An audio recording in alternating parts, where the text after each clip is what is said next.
Standardized tests exist to assess students' knowledge on a particular area.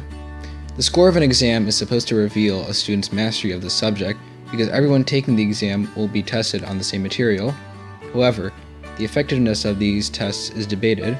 The consensus among teachers was that standardized testing is effective. 13 of the 14 teachers we polled said it was effective.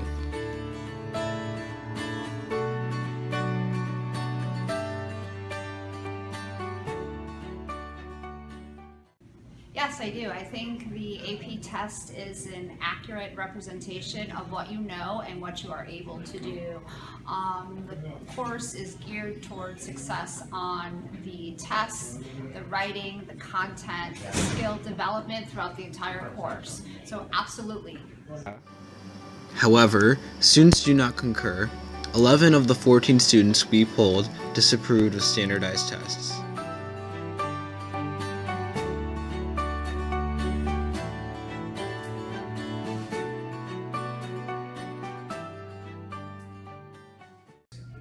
No. Elaborate.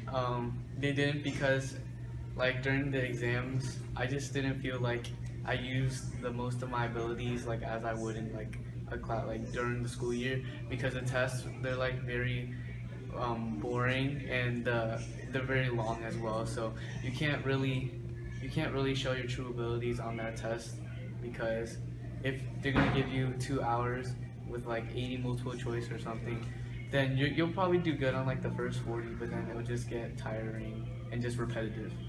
Students and teachers differ on the importance of standardized testing. More students see GPA as a better representation of their knowledge and skill.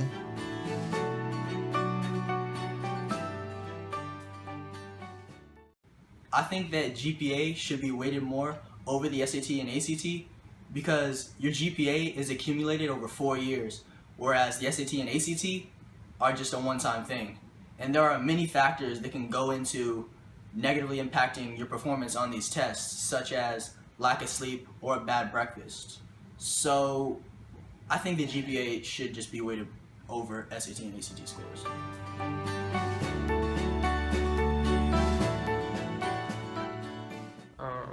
I think GPA is more important because the GPA shows how you've done in the class all year, while the AP test just shows how you've done on that one test, and sometimes people aren't really good test takers, but they're really smart.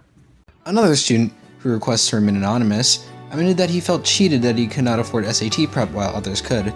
Sadly, he said that his future could have been brighter if he received SAT training. However, teachers see exams as important, if not more important, than GPA.